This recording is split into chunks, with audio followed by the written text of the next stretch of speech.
দিলীপ আর দাঁড়ালো না, মণিলালের বাড়ির দিকে প্রাণপণে ছুটতে লাগল।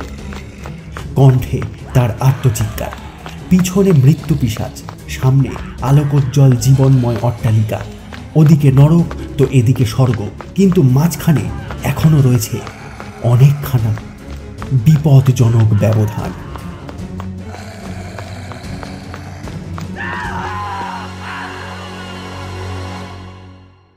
নমস্কার, গল্প.in 2.0 আজকের পর্বে আপনাদের সকলকে স্বাগত।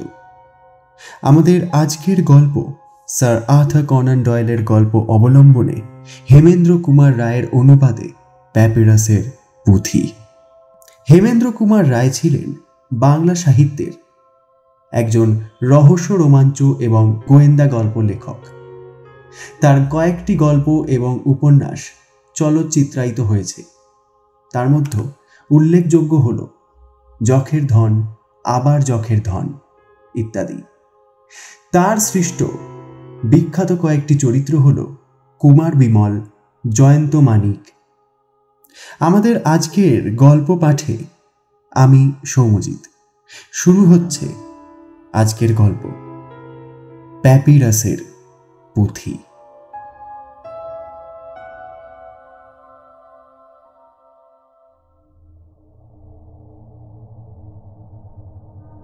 যে ঘটনার কথা বলবো সেটা কেউ বিশ্বাস করবেন কিনা জানি না। সত্যি কথা বলতে কি, এটা বিশ্বাস করবার মতো কথাও নয়। বিংশ শতাব্দীতে কলকাতা শহরে বসে এমন ঘটনার ধারণা করাও রীতিমতো অসম্ভব। যদিও কলকাতার মেডিকেল কলেজের ছাত্র দিলীপ কুমার সেন এই ঘটনার আগাগোড়াই লিপিবদ্ধ করে রেখেছে এবং তার সাক্ষীরও অভাব নেই, তবুও সমস্ত রহস্যই যে স্পষ্ট ও পরিষ্কার হয়েছে এমন কথা বলা যায় না। যেসব ঘটনা অলৌকিক, পার্থিব জগতে তাদের অস্বাভাবিকতার যুক্তিসঙ্গত কারণ আবিষ্কার করা সম্ভব নয়। আমরাও সে চেষ্টা করব না, কেবল সোজা কথার সমস্ত ব্যাপারটা পাঠকদের কাছে বর্ণনা করব। যাদের বিশ্বাস করতে ইচ্ছে হবে না তাদের বিরুদ্ধে আমার কিছুই বলার নেই। দিলীপ আজ 4 বছর কলকাতার মেডিকেল কলেজের ছাত্র জীবন যাপন করছে। সে নির্জনতা ভালোবাসত বলে টালিগঞ্জের এমন এক জায়গায় বাসা নিয়েছিল যেখানে লোকালয় কম, মাঠ, ময়দান এবং গাছপালাই বেশি। টালিগঞ্জ ট্রাম ডিপোর পিছন দিয়ে যে সুদীর্ঘ রাস্তাটি সোজা অগ্রসর হয়ে গেছে, দিলীপের বাসা বাড়িটি ছিল তারই এক ধারে। তার পড়ার ঘরে বসে চারিদিকে তাকালে দেখা যায় কেবল সুনীল আকাশ, সবুজ মাঠ আর দূরে ও কাছে বন জঙ্গলের জীবন্ত ছবি। কোথাও কোনো গোলমাল নেই। মাঝে মাঝে কেবল দ্রুতগামী মোটরের কর্কশ চিৎকার আশেপাশের মৌনব্রত ভাঙবার অল্প স্বল্প চেষ্টা করে। কিন্তু বাসা বাড়িতে দিলীপ খালি একলাই থাকত না। একতলাটা ছিল দিলীপের এবং দোতলায় বাস করত ভৈরবচন্দ্র চৌধুরী নামের আর একটা যুবক। তার সঙ্গে এখনও দিলীপের ভালো করে পরিচয় হয়নি, কারণ ভৈরব খুব বেশি দিন এখানে এসে ওঠেনি। একদিন সকালে কতগুলো মরার হাড় এবং মোটা মোটা ডাক্তারি কেতাবের মাঝখানে বসে দিলীপ নিজের মনেই পড়াশুনো করছে, এমন সময় তার 2 বন্ধু প্রতাপ এবং অবনী সেখানে এসে হাজির। এদের দুজনের বাড়ি ছিল টালিগঞ্জেই এবং তারা প্রায়ই দিলীপের সঙ্গে গল্প করতে আসত। বই থেকে মুখ তুলে দিলীপ বলল, "কি ব্যাপার, সকালবেলায় কি মনে করে?" প্রতাপ একখানা চেয়ারের ওপর বসে পড়ে বলল, "আমি এসেছি তোমার সঙ্গে দেখা করতে, আর অবন এসেছে তার হবু ভগ্নিপতির সঙ্গে দেখা করতে।" দিলীপ একটু আশ্চর্য হয়ে বলল, "আমার বাড়িতে অবনীর হবু ভগ্নিপতি? হ্যাঁ, তার মানে?" তোমার বাসায় যে ভৈরবচন্দ্রের আবির্ভাব হয়েছে তারই তো সঙ্গে অবনীর বোনের বিয়ের কথা হচ্ছে যে। বটে, তা তো আমি জানতাম না। ভৈরববাবু তাহলে একটি ভালো পাত্র। বিয়ের বাজারে নিশ্চয়ই তার দাম আছে। ঘটকরা তো তাই বলছে, কিন্তু প্রতাপ তা স্বীকার করে না। কেন? ভৈরবকে আমি কিছু কিছু চিনি, তার নাম বা তার স্বভাব কিছুই মিষ্ট নয়। ভৈরববাবুর কথা আমি কিছুই জানি না, কিন্তু তার সম্বন্ধে তোমার আপত্তির কারণটা কি? ভৈরব হচ্ছে ভবঘুরে, তার বয়স 30-এর বেশি নয়, কিন্তু এই বয়সে এসে মিশর, আরব, পারস্য, চীন আর জাপান প্রভৃতি দেশ ঘুরে এসেছে। কি আশ্চর্য! দেশ ভ্রমণ কি দোষের বিষয় নাকি? না, লোকে নানান উদ্দেশ্যে দেশ ভ্রমণ করে, কিন্তু ভৈরব যে কিসের খোঁজে দেশে দেশে ঘুরে বেড়ায় তা শিবের বাবাও জানেন না। তার দেশ ভ্রমণের উদ্দেশ্য অত্যন্ত সন্দেহজনক। সে যে দেশেই গিয়েছে সেইখান থেকে নানা সব সেকেলের জিনিস সংগ্রহ করে এনেছে। তার মতন একেলের ছেলের অত সেকেলের জিনিস সংগ্রহ করবার ঝোঁক কেন, তারও খবর কেউ রাখে না। এসব রহস্য আমি পছন্দ করি না। দিলীপ সকৌতুক হেসে বলল, তুমি দেখছি অকারণেই ভৈরববাবুর ওপর খাপ্পা হচ্ছ। কি আশ্চর্য! ভৈরববাবুর সেকেলে জিনিস সংগ্রহ করার বাতিক থাকতেই পারে, কিন্তু তার মধ্যে আমি তো কোনো অন্যায় দেখছি না। তাহলে তার স্বভাবের একটু পরিচয় দিই। শোনো, নন্দলালকে তুমি চেনো তো? সেও মেডিকেল কলেজে পড়ে। এই তো পরশু দিনই নন্দলালের সঙ্গে ভৈরবের রীতিমতো একটা ঠোকাঠুকি হয়ে গেছে। এই কীরকম কীরকম? তোমার মনে আছে বোধ হয়, পরশু সকালে কিরম বর্ষা নেমেছিল। সেই সময় টালিগঞ্জের একটা খুব সরু গলির ভিতর দিয়ে ভৈরব কোথায় যাচ্ছিল। পথের ওই দিক দিয়ে মাথায় একটা মস্ত বড় শাকসবজির ঝুড়ি নিয়ে এক বুড়ি আসছিল বাজারের পানে। বদমাইশ ভৈরবটা কি করলো জানো? ওই বুড়ি বেচারিকে এমনভাবে ধাক্কা মেরে এগিয়ে গেল যে ঝুড়ি শুদ্ধ বুড়ি পড়ল গিয়ে পাশের এক খানার ভিতরে মুখ গুজরে। দৈবক্রমে নন্দলালও ঠিক সেই সময় সেখানে এসে পড়ে। ভৈরবের নিষ্ঠুরতা দেখে নন্দলাল তো একেবারে খেপেই গেল। সে তখনই ভৈরবকে রীতিমতো ঊর্ধ্বমাত্তম দিতে শুরু করলো। তারপর থেকে ভৈরবের সঙ্গে নন্দলালের কথা বন্ধ হয়েছে। এখন বলো দেখি, এর পরেও কি আর ভৈরবের উপর কারো শ্রদ্ধা থাকতে পারে? আর এই লোকের সঙ্গেই কিনা অবনী দিতে চায় তার বোনের বিয়ে। আশ্চর্য!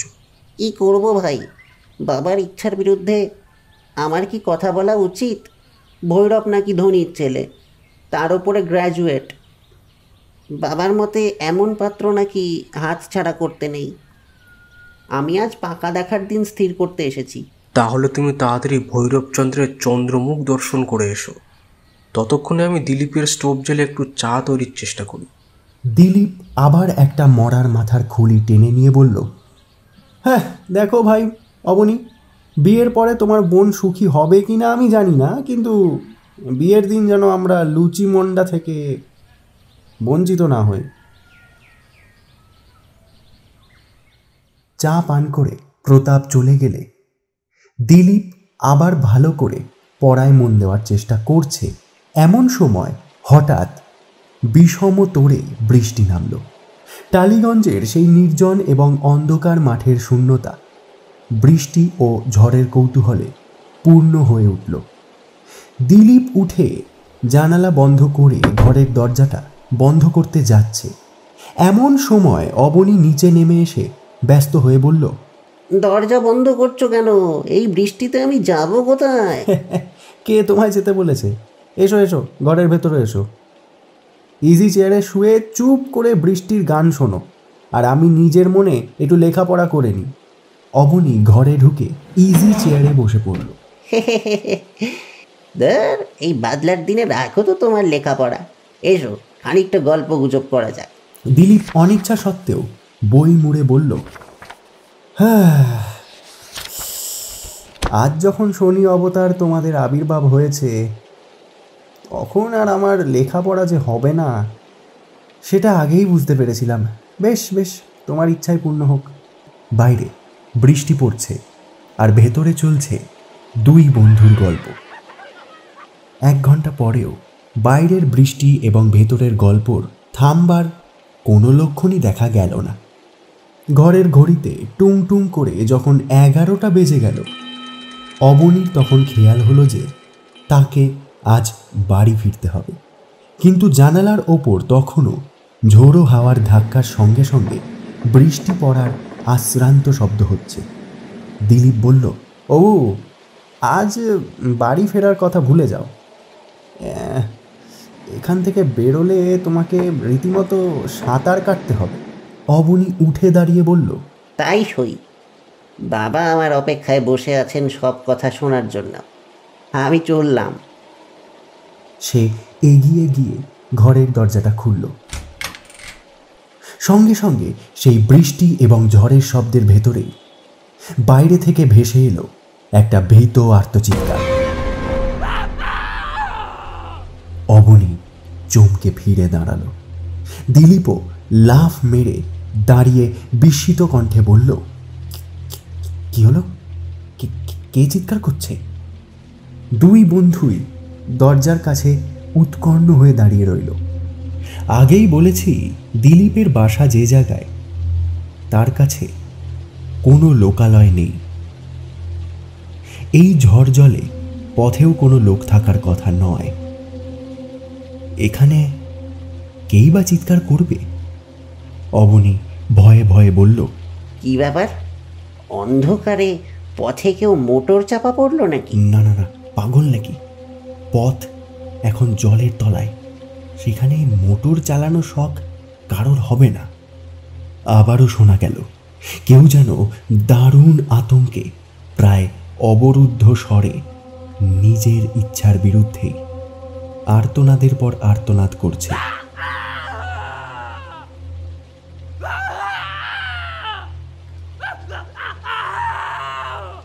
এবারে বেশ বোঝা গেল শব্দটা আসছে দিলীপের বাসার উপরতলা থেকেই। অবনী কম্পিত স্বরে বলল, ওই যে ভৈরব বাবুর গলা। তিনি তো ঘরে একলা আছেন। কি কি দেখে তিনি ভয় পেয়েছেন?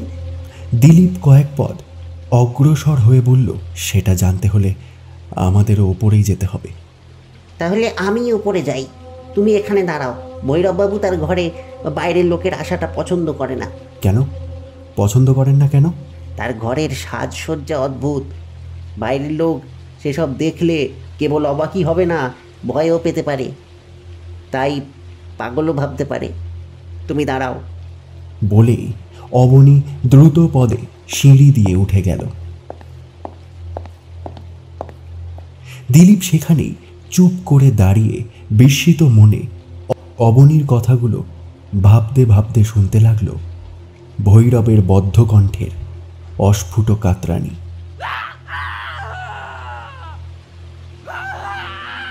তারপরেই শোনা গেল ওপর থেকে অবনীর ব্যস্ত কণ্ঠস্বর, দিলীপ, দিলীপ, দিলীপ শিগগিরই এসো। দিলীপ, উপরে এসো। ভৈরববাবু, ভৈরববাবুকে বাঁচাও। দিলীপ ৩-৪ লাফে দোতলা সিঁড়িগুলো পার হয়ে ভৈরবের ঘরের সামনে গিয়ে দাঁড়ালো। খোলা দরজা দিয়ে উজ্জ্বল বিদ্যুৎ আলোকে ঘরের ভিতরটা স্পষ্টভাবে তার চোখের সামনে ভেসে উঠল। ঘর দেখে সত্যি সত্যি তার চোখ স্থির হয়ে গেল। এমন দৃশ্য সে জীবনে আর কখনো দেখেনি। পণ্ডিতরা প্রাচীন মিশরের মাটি খুঁড়ে অতীতের সমাধি মন্দির প্রভৃতি থেকে যেসব অদ্ভুত মূর্তি আবিষ্কার করেছেন, দিলীপ অনেক বইয়ে তাদের অসংখ্য ছবি দেখেছে। ঘরের দেওয়ালের সামনে দাঁড় করানো রয়েছে সেই রকম অনেকগুলো ছোট বড় কাঠের মূর্তি। মূর্তিগুলোর চেহারা মানুষের মতোই, কিন্তু তাদের কারোর মাথা ষাঁড়ের মতো, কারোর মাথা সারস পাখির মতো, কারোর বা বিড়াল কিংবা পেঁচার মতো। এরাই ছিল প্রাচীন মিশরের দেবদেবী। ঘরের কড়িকাঠ থেকে ঝুলছে একটা কুমিরের মৃতদেহ। দিলীপ জানত কুমিরও ছিল প্রাচীন মিশরীয়দের দেবতা স্থানীয়। ঘরের মাঝখানে একটা বড় টেবিলের ওপর প্রাচীন মিশরের একটা কফিন বা মামির বাক্স এবং তার ডালাটা খোলা। এবং তারই ভেতর দাঁড়িয়ে রয়েছে একটা মিশরি মামি। কলকাতার জাদুঘরে দিলীপ একটা মামি দেখেছিল। সেটা হচ্ছে কয়েক হাজার বছর আগেকার একটা মিশরীয় নারীর মৃতদেহ। সেই মরাটার দেহ কলকাতার স্যাঁতস্যাঁতে আবহাওয়ায় এসে শীঘ্রই জীর্ণ হয়ে পড়েছে, তাই আগে সেটা দাঁড় করানো ছিল বটে, কিন্তু এখন তাকে শুয়ে রাখতে হয়েছে। জাদুঘরের ওই মামিটা হচ্ছে স্ত্রীলোকের মৃতদেহ। তার দেহের নানা জায়গায় মাংস খসে পড়েছে, কিন্তু আজ সে চোখের সামনে প্রাচীন মানুষের যে সুরক্ষিত দেহটা দেখল, এটা একটা পুরুষের। আর এমন পূর্ণাঙ্গ এবং জীবন্তের মতো দেখতে যে তাকে মৃতদেহ বলে কল্পনা করা অসম্ভব।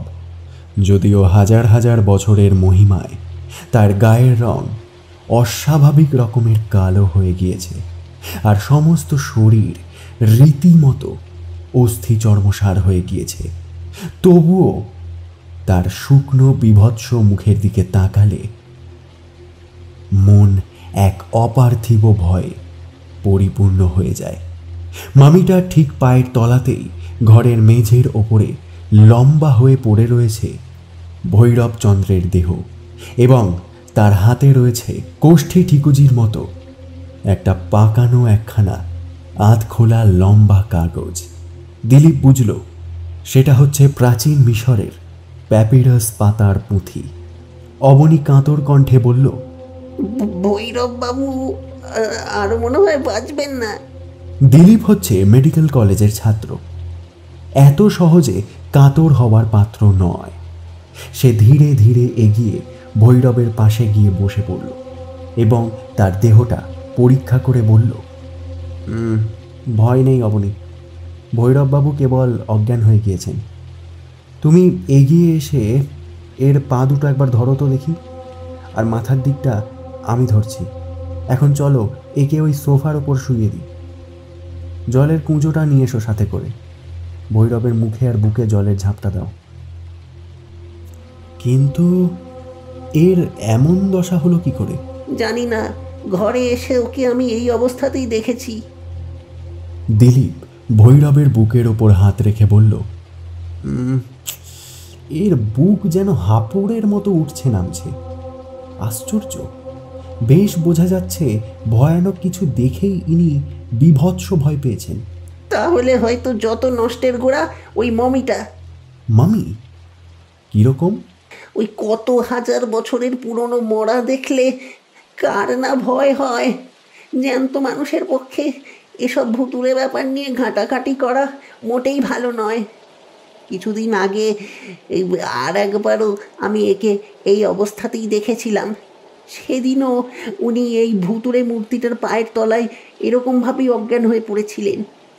কিন্তু মামিটাকে নিয়ে উনি কি করতে চান? কে জানে, ভৈরব বাবুর মাথায় বোধহয় ছিট আছে।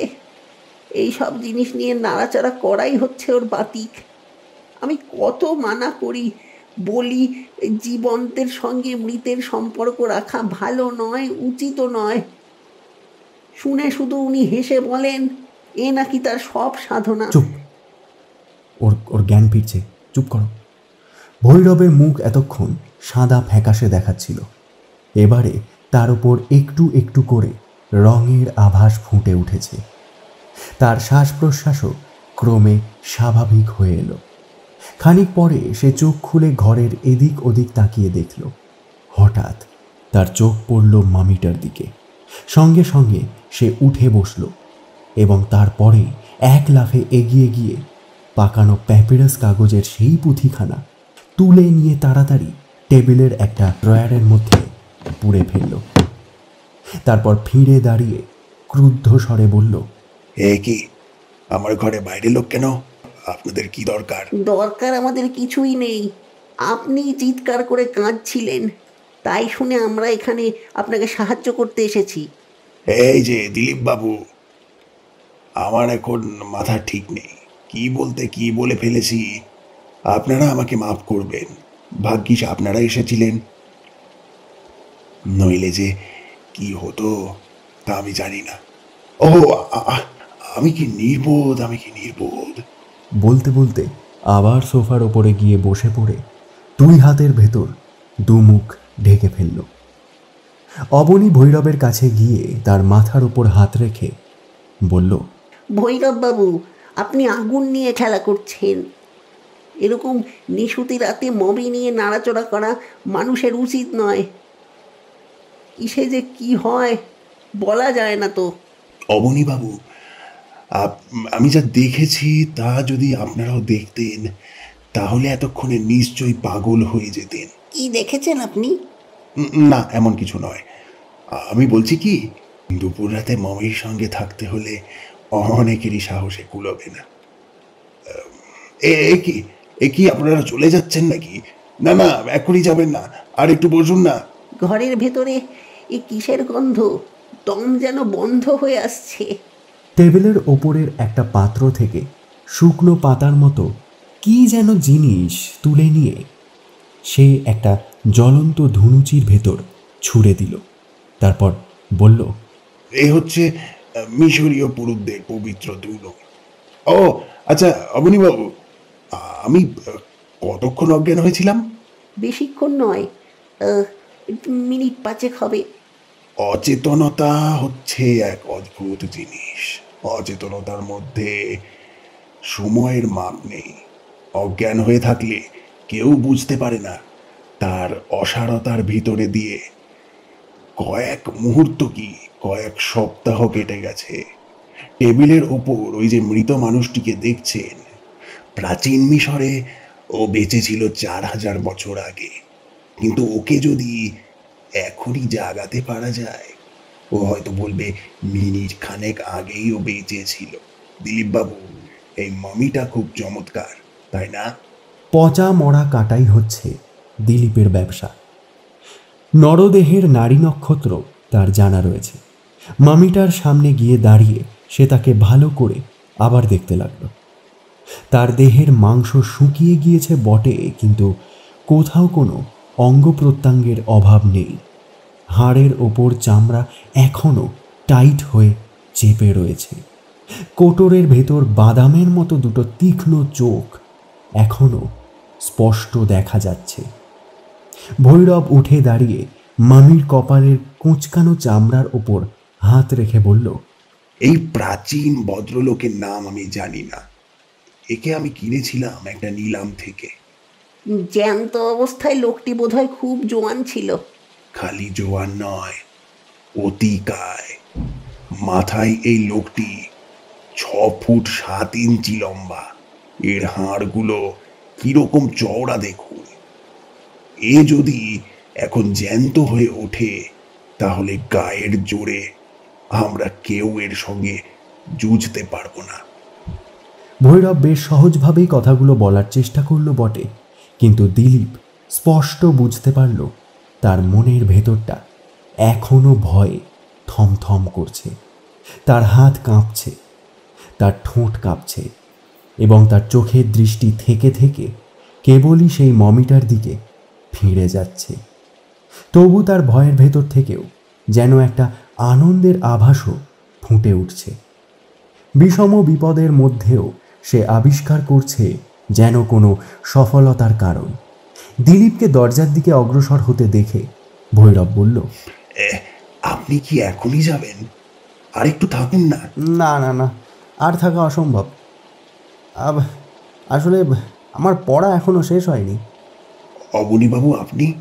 আমিও আর থাকতে পারবো না, রাত অনেক হলো। জানালা খুলে বাইরের দিকে তাকিয়ে ভৈরব বলল, আচ্ছা আচ্ছা, চলুন চলুন অবনীবাবু, আপনাকে আমি এগিয়ে দিয়ে আসি। দিলীপ বুঝল ভৈরব এখন এ ঘরে একলা থাকতে রাজি নয়। কিন্তু কেন? নিজের ঘরে তার এত ভয় কিসের? তারপর থেকেই দিলীপের সঙ্গে ভৈরব রীতিমতো মাখামাখি শুরু করে দিল।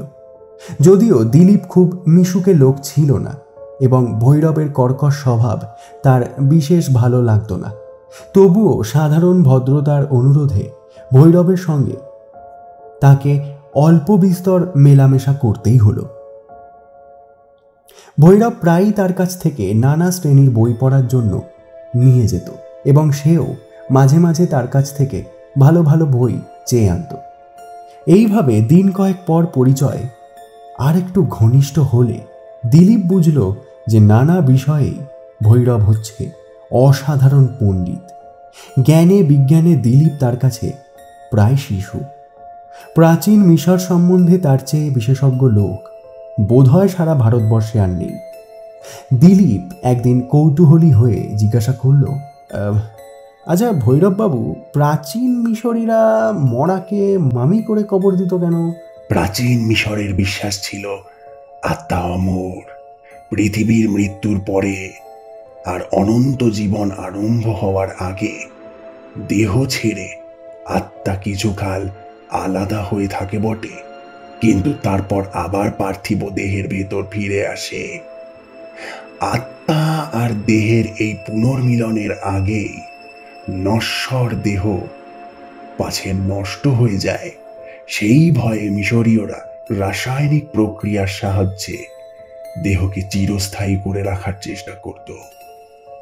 তারা দেহকে কফিনে পুড়ে কেবল গোড় দিয়েই নিশ্চিন্ত হতো না। আত্মা যেদিন আবার দেহের ভেতরে ফিরে আসবে, তখন তার জীবনযাত্রা নির্বাহনের জন্য কবরের ভেতরে খাবার দাবার, কাপড় চোপড়, খাট বিছানা, তৈজসপত্র প্রভৃতি যা কিছু দরকার সবই রেখে দিত। রাজারাজরা আর এই সম্ভ্রান্ত ব্যক্তিদের মৃত্যু হলে তাদের দাস দাসীদেরও দেহের সঙ্গে কবরে যেতে হতো, অর্থাৎ তাদের হত্যা করে দেহগুলো কবরে পাঠানো হতো, যাতে করে দেহের ভেতরে ফিরে এসে রাজার আত্মা লোকাভাবে কষ্ট না পায়। ভৈরববাবু, আপনি কি এই বিশ্বাস সত্যি বলে মনে করেন? আমি কি সত্যি বলে ভাবি সে কথা শুনে কি হবে, তবে প্রাচীন মিশরের পুরোহিতরা যে মমিকে বাঁচিয়ে তোলার মন্ত্র জানত, এটা হয়তো মিথ্যে নয়। সেই মন্ত্র এখন আর কেউ জানে না? প্রাচীন মিশরের যে অদ্ভুত মানুষেরা বাস করত, তাদের কেউ আর বেঁচে নেই। মামি রূপে নষ্ট হয়নি কেবল তাদের দেহগুলো, তবে পুরনো প্যাপিরাসের পাতায় গুটানো পুঁথিতে মরা জাগানোর মন্ত্রতন্ত্র এখনো পাওয়া যেতে পারে, কিন্তু সেরকম পুঁথি এখন অত্যন্ত দুর্লভ। আপনি প্রাচীন মিশরের ভাষা জানেন? জানি। তাদের মরা জাগানো মন্ত্র আপনি কখনো পড়েছেন? আমি না, সে সৌভাগ্য আমার হয়নি। বলেই ভৈরব অন্য প্রসঙ্গ তুলল, কিন্তু সে প্রসঙ্গটাও হচ্ছে মামির প্রসঙ্গ। সময় সময় দিলীপের মনে হতো ভৈরবের মধ্যে উন্মাদ রোগের পূর্ব লক্ষণ দেখা গিয়েছে। একদিন কথা বলতে বলতে হঠাৎ উচ্ছ্বসিত স্বরে সে বলে উঠল, মঙ্গল আর অমঙ্গলকে নিজের অধিকারে আনতে পারা, ওহো সেই কি সৌভাগ্য গো!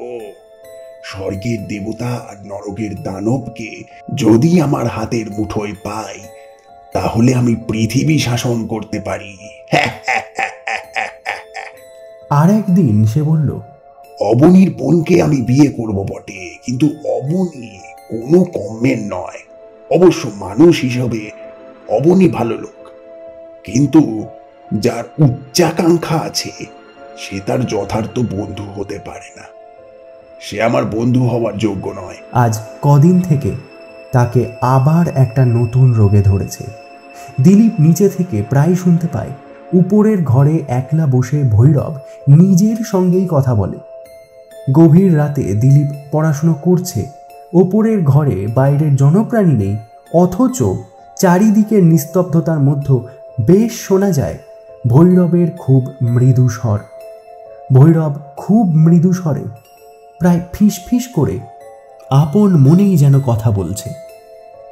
তার এই অদ্ভুত অভ্যাসে বিরক্ত হয়ে দিলীপ একদিন বলল, ভৈরববাবু, নিজের সঙ্গে নিজেই গল্প করতে কি আপনার খুব ভালো লাগে? ভৈরব চমকে উঠে বলেছিল, আমি কি নিজের সঙ্গে গল্প করি? কই, না না, আপনি ভুল শুনেছেন। কিন্তু দিলীপ ভুল শোনেনি। শীঘ্রই সে প্রমাণ পাওয়া গেল। কেষ্ট হচ্ছে দিলীপদের পুরনো চাকর। সে একদিন এসে বলল, বাবু, বাবু একটা কথা আছে। কি কথা? ওই ওপরের ঘরের বাবুটির কি মাথা খারাপ হয়ে গেছে নাকি? কেন? আমার তো তাই মনে হয়। ঘরে কেউ থাকে না, অথচ তিনি কথা বলেন কার সঙ্গে? সে কথায় তোমার কি দরকার কেষ্ট? দরকার নেই বটে, কিন্তু এটা কি মানে আশ্চর্য ব্যাপার নয় কি? এর চেয়েও আশ্চর্য কি জানেন বাবু? বাবুটি যখন নিজের ঘরের দরজায় চাবি বন্ধ করে বাড়ির বাইরে বেরিয়ে যান, তার ঘরের ভেতরে মেঝের ওপর ভারী ভারী পা ফেলে তখনও কে যেন বেরিয়ে বেড়ায়। তবু বাবু, এসব তো ভালো কথা নয়। আমার ভারী ভয় হয়। কি বাজে বকছো? বাজে নয় বাবু, আমি নিজের কানে শুনেছি। কেবল ঘরের ভেতরে নয় বাবু, একদিন বাইরেও পায়ের শব্দ শুনতে পাই। একদিন হলো কি, আমি বাইরে বসে আছি, এমন সময় শুনলাম সিঁড়ি দিয়ে কেউ যেন নেমে আসছে। কিন্তু ওর ঘরে তো কেউ ছিল না, তাহলে সিঁড়ি দিয়ে কে নামে? আমি জিজ্ঞাসা করলাম, কে কে যায়, কে রে? সাড়া পেলুম না। কিন্তু উঠোনের যেখানটায় অন্ধকার, সেইখানে শুনলাম কার যেন পায়ের শব্দ। সদরের দরজার খিল খুলে গেল, দিয়ে আবার বন্ধ হয়ে গেল। কি অবাক কাণ্ড বাবু! আহা, ভৈরব বাবু নিশ্চয়ই তোমার অজান্তেই বাসায় ছিলেন। তাহলে তিনি সাড়া দিলেন না কেন? সেটা তার ব্যাপার, হয়তো তিনি খেয়াল করেননি। আর একটা অবাক কাণ্ড আছে বাবু। ভৈরব বাবুর খাবার বাইরে থেকেই আসে, কিন্তু ইদানিং দেখছি সকালে একজনের খাবার আসে, দুপুরেও একজনের, কিন্তু রাতে দুজনের খাবার আসে। ব্যাপারটা কি বলুন তো? সে কি রাতে দুবার খাবার খায় নাকি? ভৈরব বাবুই খায় হয়তো, হয়তো তার খিদে বেশি, একজনের খাবারে হয়তো কুলোয় না। তবে রাতেই কেন? সকালে তো দুজনের খাবার আসে না। তার আগে তো এরকম রাক্ষসে খিদে ছিল না। হঠাৎ তার রাতের খিদে বা বাড়লো কেন? এ খুব খুব অলক্ষণে ব্যাপার বাবু। বাবু, ব্যাপারটা কিন্তু ভালো নয়। কেষ্ট, তুমি একটা রাবিশ। আপনি আমায় বিশ্বাস করছেন না, কি আর বলবো বাবু। এই বলে কেষ্ট চলে গেল। দিলীপ অবাক হয়ে ভাবতে লাগলো, ভৈরব যখন ঘরে থাকে না তখন কে সেখানে চলাফেরা করতে পারে? ভৈরব কি তার ঘরের ভেতরে অন্য কোনো লোককে লুকিয়ে রেখেছে? তাহলে কে এসে? আর লুকিয়েই বা থাকবে কেন? আজ কেষ্টও যে ওই দুজনের খাবারের কথা বলল, সেটাই বা কি ব্যাপার? যদি ধরা হয় ভৈরবের ঘরে কেউ একজন লুকিয়ে আছে আর দুজনের খাবার আসে সেই জন্যেই, তাহলে রোজ সকালেও তো দুজনের খাবার আসার কথা। তাহলে সকালে আসে না কেন? সকালে কি সে উপোস করে থাকে নাকি? এসবই যে ধাঁধার মতো গোলমেলে কাণ্ড। কেষ্টকে ঠাট্টা করে উড়িয়ে দিলাম বটে, কিন্তু আমাকেও যে এটা ভাবিয়ে তুলছে। একদিন রাতে ভৈরব নেমে এসে দিলীপের সঙ্গে গল্প করছিল। কথা বলতে বলতে দিলীপ স্পষ্ট শুনতে পেল দোতলার ঘরের মেঝেতে কার যেন পদশব্দ শোনা যাচ্ছে। কে যেন ভারী ভারী পা ফেলে পায়চারি করে বেড়াচ্ছে। তারপরেই দুম করে ভৈরবের দরজার আওয়াজ। দিলীপ চমকে উঠে বলল, হে কি ভৈরববাবু, কে যেন আপনার ঘরের দরজা খুললো কিংবা বন্ধ করলো মনে হচ্ছে। ভৈরব এক লাফে উঠে পড়ে একান্ত অসহায় মনে দাঁড়িয়ে রইল। তার মুখের ভাব দেখলে মনে হয় সে যেন ভয়ও পেয়েছে এবং দিলীপের কথা বিশ্বাসও করতে পারছে না। সে থেমে থেমে বলল, ঘরের দরজায় নিশ্চয়ই আমি তালা দিয়ে এসেছি। হ্যাঁ হ্যাঁ হ্যাঁ, সে বিষয়ে তো কোনো সন্দেহ নেই। দরজা খোলা তো অসম্ভব। শুনুন শুনুন ভৈরববাবু, শুনুন, সিঁড়ির ওপর পায়ের শব্দ শুনতে পাচ্ছেন? কে যেন নিচে নেমে আসছে। ভৈরব বেগে বাইরে ছুটে গিয়ে দিলীপের দরজার পাল্লা দুখানা চেপে বন্ধ করে দিল এবং দ্রুত পদে সশব্দে সিঁড়ি বয়ে ওপরে উঠতে লাগলো। সিঁড়ির মাঝামাঝি উঠে তার পায়ের শব্দ হঠাৎ থেমে গেল এবং তারপরে শোনা গেল ফিস ফিস করে কথা বলার আওয়াজ। খানিক পরে আবার দোতলা ঘরে দরজা বন্ধ হওয়ার শব্দ হলো। তারপর ভৈরব নিচে এসে ফের যখন দিলীপের ঘরে ঢুকল, তখন তার কপাল বেয়ে নেমে আসছে ঘামের বিন্দু। অবসন্নের মতো চেয়ারের ওপর বসে পড়ে ভৈরব হাঁপাতে লাগলো। না না না না না, সব ঠিক আছে। ওই হত ছাড়া কুকুরটার কাণ্ড। সেই দরজা খুলে ফেলেছিল। আমি তালা বন্ধ করতে ভুলে গিয়েছিলাম কিনা। ভৈরবের বিকৃত মুখের দিকে স্থির দৃষ্টিতে তাকিয়ে দিলীপ বলল, আপনার যে আবার একটা কুকুর আছে, এই খবর তো আমার জানা ছিল না। হ্যাঁ, এই তো কিছুদিন হলো পুষেছি। আবার তাড়িয়ে দেবো। জ্বালিয়ে মারলো একেবারে। আচ্ছা, আমিও কুকুর ভালোবাসি, একবার তাকে আনুন না, একটু দেখব। আমি কিন্তু বেশ ভালো তাদের হ্যান্ডেল করতে পারি।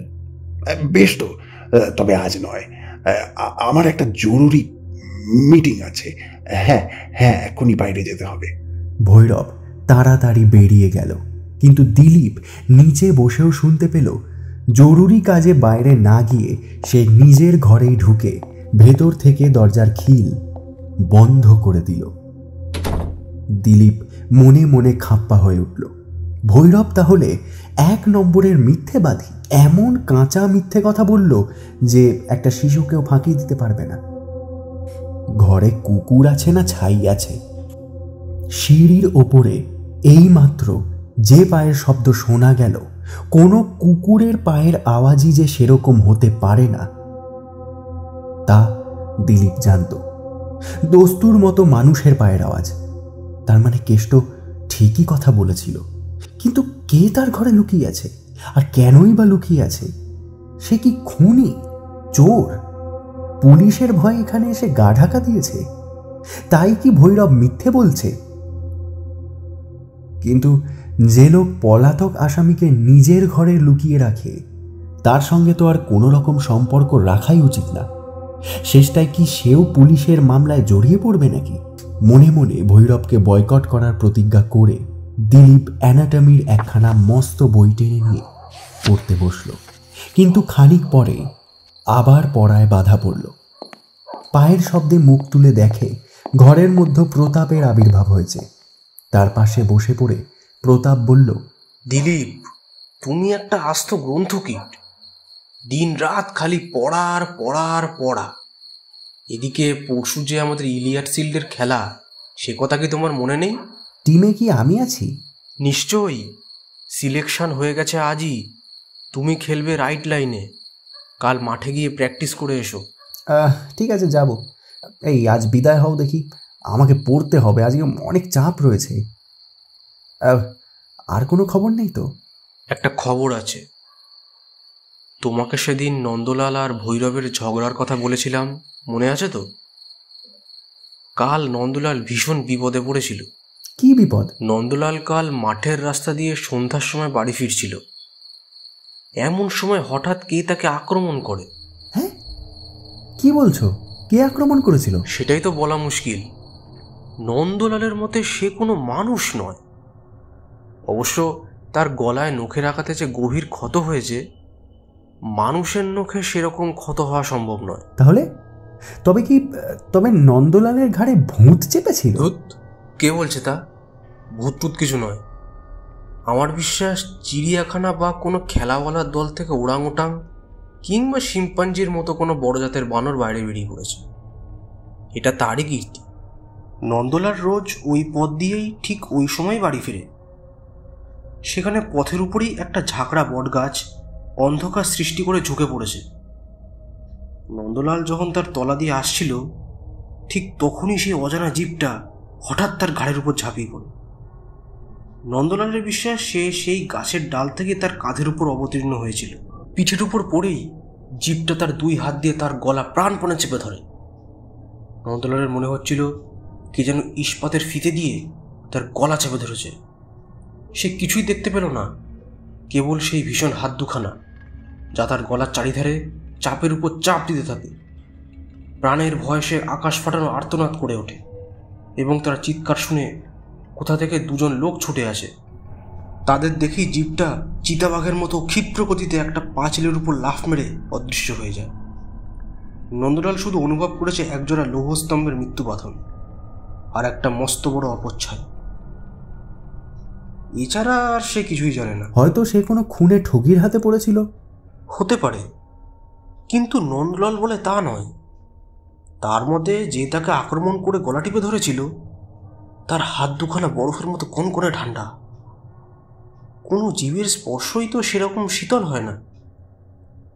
নিশ্চয়ই এটা তার মনের ভ্রম, কিন্তু বেচারি ভয় একেবারে মুষড়ে পড়েছে। হ্যাঁ, ভালো কথা, তোমার বন্ধু ভৈরবচন্দ্র নন্দলালকে যেরকম ভালোবাসে, বোধহয় এই খবরটা শুনলে আনন্দে নৃত্য করতে থাকবে। আমি তাকে খুব চিনি, সে কোনো শত্রুকেই ক্ষমা করে না। অতএব সাবধান, তাকে কোনোদিন ঘাটিও না। দেখো, সে আমার মিত্রও নয়, শত্রুও নয়। তার সঙ্গে আমার সামান্য পরিচয় হয়েছে, তাকে আমার ঘাটানোর কি প্রয়োজন? তোমার কথা তুমিই বুঝবে, আমি শুধু বলে খালাস। কেবল এইটুকু মনে রেখো যে তার কাছ থেকে যত তফাতে থাকতে পারবে ততই ভালো। এই বলে প্রতাপ ঘর থেকে বেরিয়ে গেল। দিলীপ আবার পড়ায় মন দেওয়ার চেষ্টা করল, কিন্তু তার মন তখন এমন চঞ্চল হয়ে উঠেছে যে ডাক্তারি বইয়ের কোনো কথাই সে যেন দেখতে পেল না। থেকে থেকে তার মনে কেবলই ছুটে যায় দোতলার ওই বিচিত্র ঘরের অদ্ভুত লোকটার কাছে, যার চারিদিকেই রয়েছে অজানা রহস্যের এক মায়াময় অপার্থিবতা। তারই ফাঁকে ফাঁকে তার বিস্মিত চিত্ত নন্দলালের ওপরে এই আশ্চর্য আক্রমণ নিয়ে আলোচনা করার জন্যে ব্যস্ত হয়ে উঠল। ভৈরবের ওই রকম অদ্ভুত আচরণ এবং নন্দলালের ওপর এই আক্রমণ, এদের মধ্যে নিশ্চয়ই কোনো যোগাযোগ আছে। কিন্তু কি যে সে যোগাযোগ, ভাষায় স্পষ্ট করে তা প্রকাশ করা যায় না। দিলীপ তার ডাক্তারি বইখানা একদিকে ছুঁড়ে ফেলে দিয়ে বিরক্ত স্বরে বলে উঠল, চুলোই যাক ভৈরব আর তার ওই বিদঘুটে মামি, ভাল লাগে না। তার জন্য আজ আমার পড়াটাই হলো না, আর কেবল এই জন্যেই তার সঙ্গে ভবিষ্যতে আর কখনোই মেলামেশা করব না, ফালতু। মাঝখানে 10 দিন কেটে গেল। দিলীপ তার মরার কঙ্কাল আর ডাক্তারি বই নিয়ে নিজের বিদ্রোহিতার বিরুদ্ধেই জোর করে এমন ব্যস্ত হয়ে রইল যে ঘরের বন্ধ দরজায় মাঝে মাঝে ভৈরবের করাঘাত শুনেও সাড়া দেওয়ার প্রয়োজন অবধি বোধ করল না। সে এসেই হয়তো সেকেলে মিশর আর তার গুপ্ত রহস্য নিয়ে এমন সব আজগুবি গালগল্প জুড়ে দেবে যে শুকনো ডাক্তারি কেতাবের সমস্ত কথায় ভুলে যেতে হবে। একদিন সে বাইরে বেরোনোর উদ্যোগ করছে, এমন সময় তার খোলা দরজা দিয়ে দেখতে পেল তার বন্ধু অবনী অত্যন্ত উত্তেজিতভাবে দালানের ওপরে নেমে এলো এবং তার পেছন পেছন ছুটে এলো রুদ্রমূর্তিতে ভৈরবচন্দ্র। ভীষণ ক্রোধে তার মুখ হয়ে উঠেছে হিংস্র জন্তুর মতো কদাকার। ভৈরব সাপের মতো ফোঁস করে বলল, নির্বোধ, এর প্রতিফল পাবি তুই। যা হয় হবে, তোমার সঙ্গে সব সম্পর্ক শেষ করলাম আমি। আমি আমি আমি আর তোমার কোনো কথাই শুনবো না। বেশ, শোনো না, কিন্তু তুমি যা প্রতিজ্ঞা করেছো সেটা যেন মনে রেখো। হ্যাঁ হ্যাঁ, প্রতিজ্ঞা আমি রাখবই, কাউকে কোনো কথাই বলবো না। কিন্তু এরপরে আমার বোনের সঙ্গে তোমার বিয়ে হওয়া অসম্ভব। তার চেয়ে আমার বোনকে গঙ্গা জলে ডুবিয়ে মারবো, তাও ভালো। আমি আর তোমার মুখ দেখতে চাই না। এই বলেই অবনী হন হন করে দালান পেরিয়ে বাড়ির বাইরে চলে গেল। দিলীপ ঘরের ভেতর থেকে সব দেখল, সব শুনল, কিন্তু বাইরে বেরিয়ে ওদের গোলমালে যোগ দিতে তার ইচ্ছে হলো না। ভৈরবের সঙ্গে কোনো কারণে অবনীর ঝগড়া হয়েছে এবং সে তার বোনের সঙ্গে ভৈরবের বিয়ের সম্পর্ক ভেঙে দিতে চায়। দিলীপ এটুকু বেশ বুঝতে পারল। তারপর সে জামা কাপড় পরে বেরিয়ে পড়ল এবং বাইরে গিয়েও সেই কথায় তার বারংবার মনে হতে লাগল, ভৈরবের সঙ্গে অবনীর এমন ঝগড়া হলো কেন? পরের দিনের কথা, সেদিন ছিল ইলিয়ট শিল্ডের ফাইনাল। গড়ের মাঠে মোহনবাগান গ্রাউন্ডে নানান কলেজের ছাত্ররা এসে গগনভেদী কোলাহলে উচ্ছ্বাসিত হয়ে উঠেছে।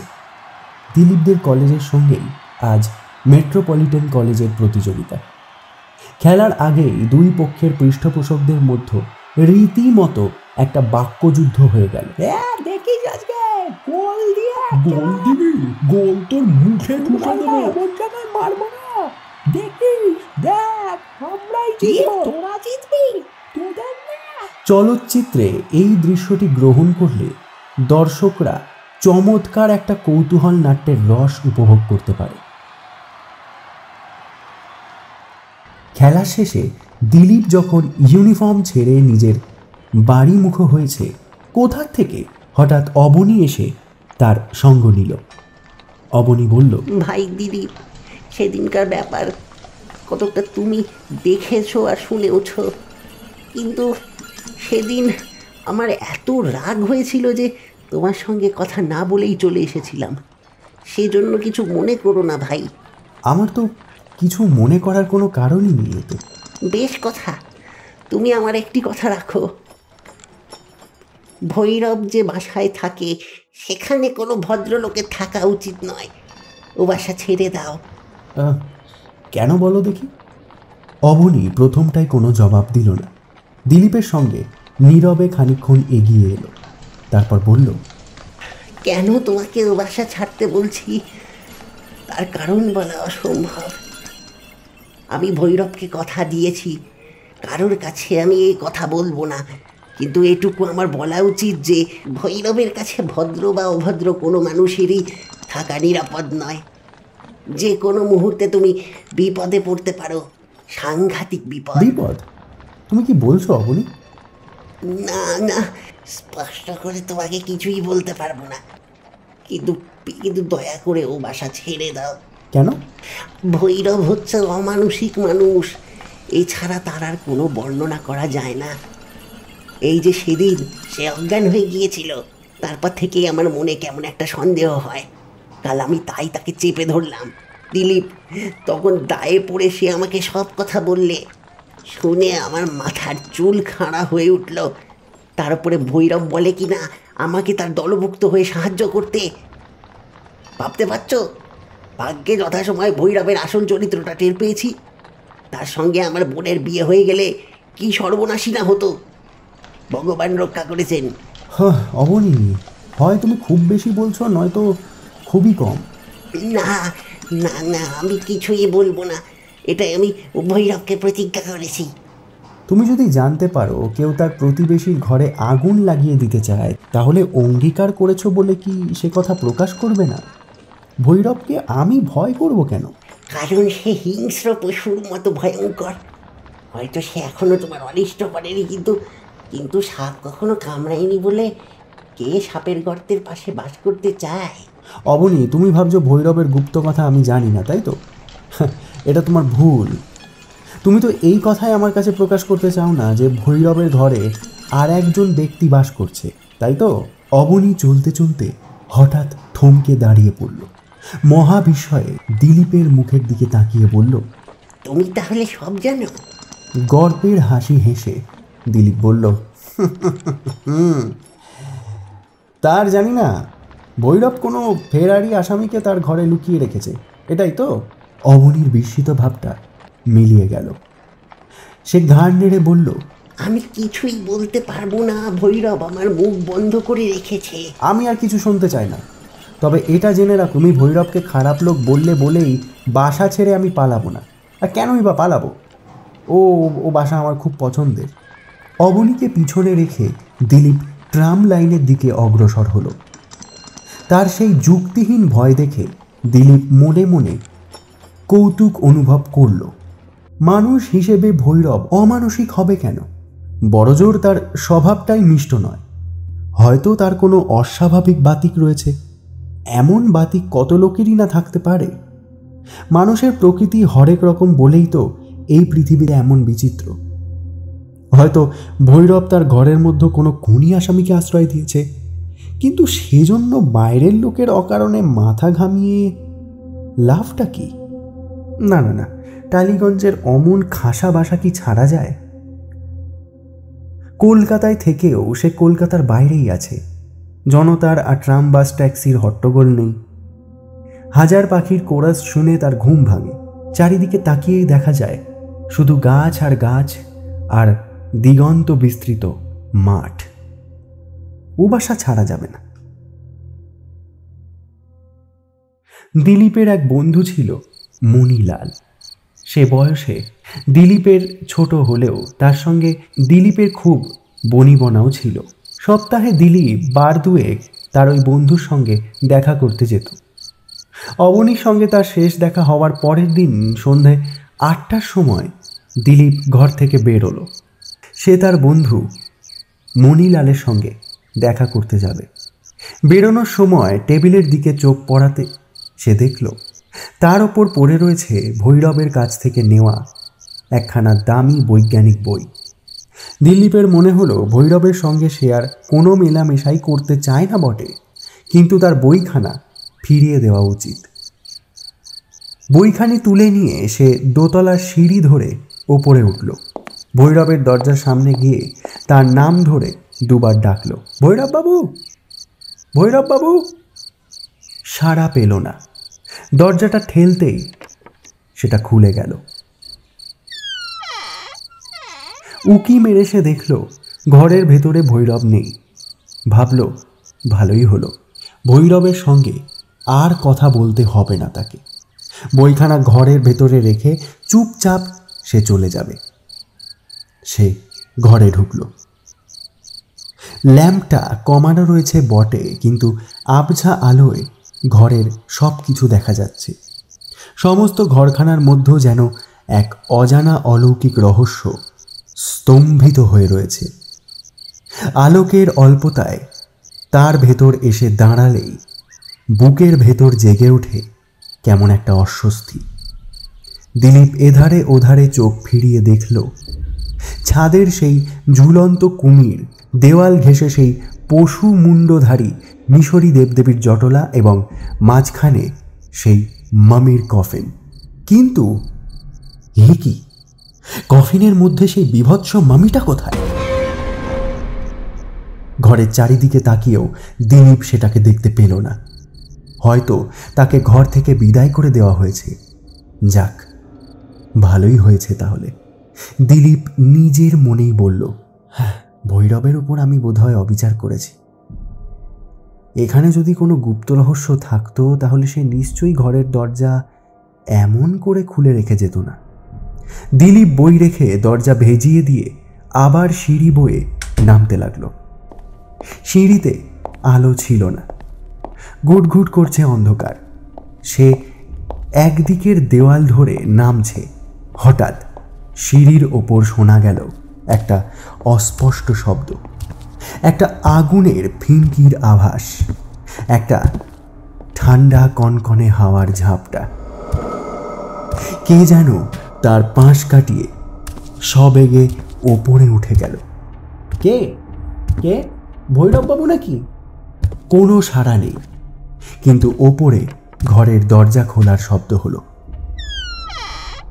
দিলীপের মন কৌতূহলে ভরে গেল। সেও তাড়াতাড়ি আবার ওপরে উঠল। ভৈরবের ঘরের দরজা তেমনই বন্ধ রয়েছে। ঠেলতেই সেটা খুলে গেল। ঘরের ভেতরে উকি মারতেই সবার আগে তার চোখ পড়ল কফিনটার ওপর। তার মধ্যে স্থিরভাবে দাঁড়িয়ে রয়েছে সেই মৃতদেহটা। দিলীপ নিজের চোখকে বিশ্বাস করতে পারল না। আরও দুপা এগিয়ে গেল, ভালো করে তীক্ষ্ণ দৃষ্টিতে দেখল সেটাকে। কফিনের মামি কফিনেই বিরাজ করছে। কিন্তু 3 মিনিট আগেই কফিনের ভেতর যে কিছুই ছিল না, দিলীপ সেটা হলপ করে বলতে পারে। তাহলে কি চোখের ভ্রম? না না না, এও কি সম্ভব নাকি? সে আড়ষ্ট চোখে এই বিভীষণ সুদীর্ঘ মৃত মূর্তির দিকে তাকিয়ে রইল এবং তার মনে হলো মমির কোটরগত চোখ দুটো যেন জ্যান্ত চোখের মতো একবার চকচক করে উঠল। দিলীপের হতভম্ব ভাবটা তখনও কাটেনি। হঠাৎ নিচ থেকে প্রতাপের ব্যস্ত চিৎকার শোনা গেল। দিলীপ, দিলীপ, কোথায় তুমি? শিগগিরই এসো।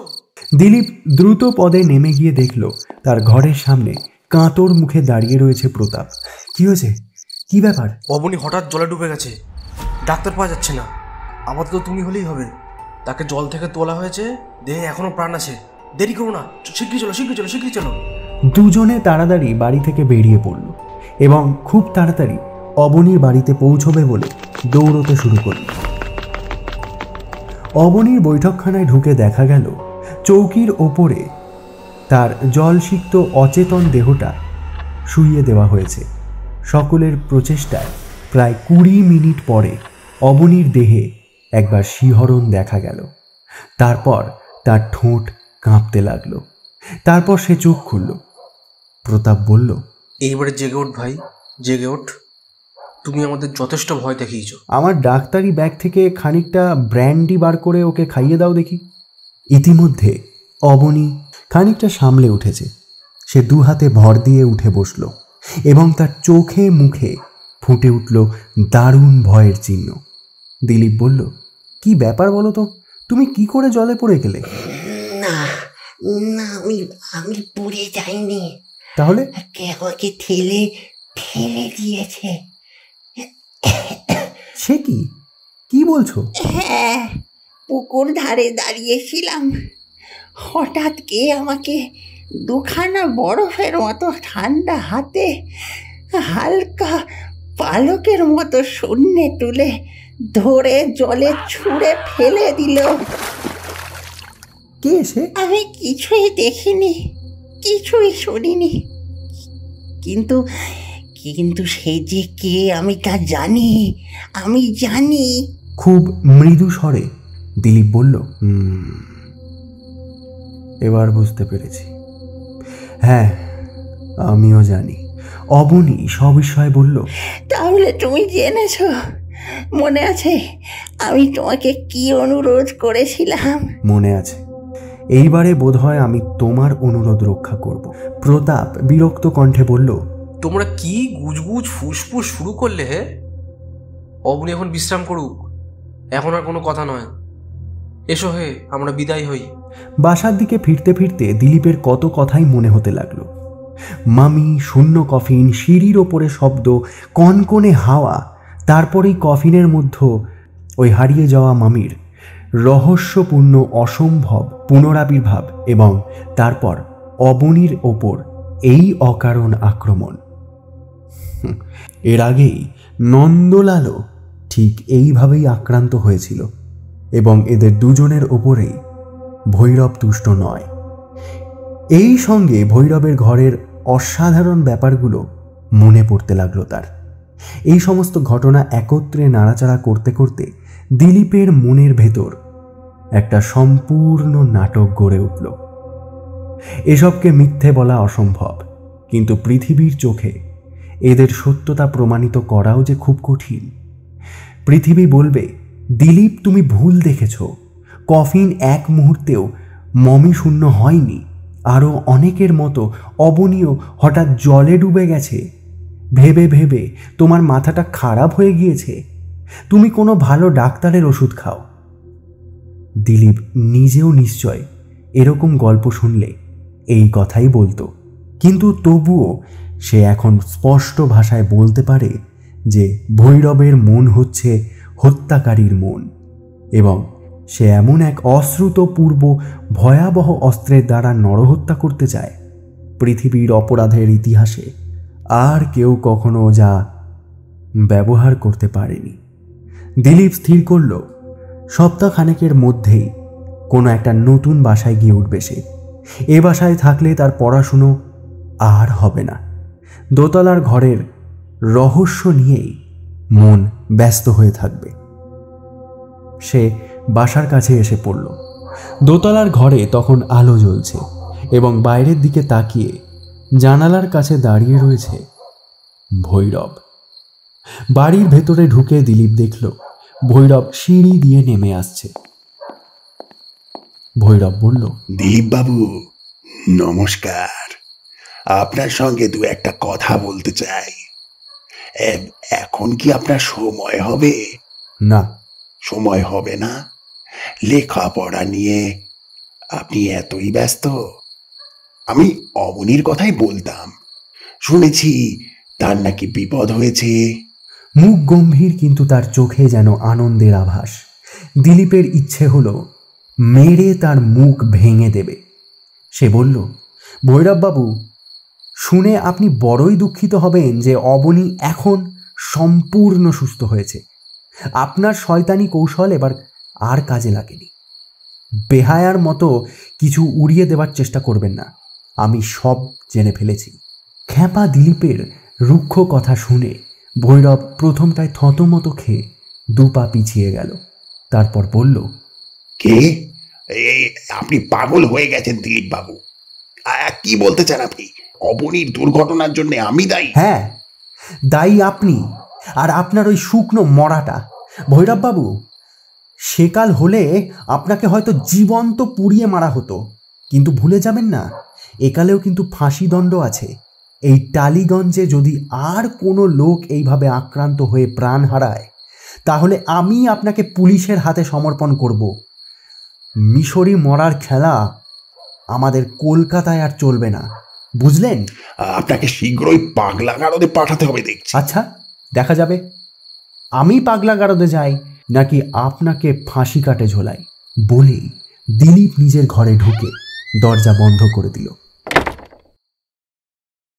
পরদিন সন্ধ্যায় দিলীপ স্থির করল আজ সে মণিলালের সঙ্গে দেখা করতে যাবে। পথে বেরিয়ে পিছন ফিরে দেখল ওপরের আলোকিত ঘরের জানালায় আজও ভৈরব দাঁড়িয়ে রয়েছে। সে দাঁড়িয়ে দাঁড়িয়ে বোধহয় তাকেই দেখছিল। তার পাপ সংসর্গ থেকে তফাতে এসে দিলীপ একটা আশ্বস্তির নিঃশ্বাস ফেলে বাঁচল। দূরে তালকুঞ্জের মাথার ওপর থেকে চাঁদ যেন সকৌতুকে পৃথিবীকে নিরীক্ষণ করছে এবং হালকা বাতাসে ভেসে আসছে শান্ত সন্ধ্যার একটা স্নিগ্ধ গন্ধ। দুপাশে মাঠের জনশূন্য উন্মুক্ততা নিয়ে এগিয়ে চলল দিলীপ মনের আনন্দে। তখন জনমানবের কোনো সাড়া নেই। প্রায় আধ ঘন্টা পরে দেখা গেল খানিক দূরে মণিলালের বাড়ির জানলাগুলো আলোকে সমুজ্জ্বল হয়ে রয়েছে।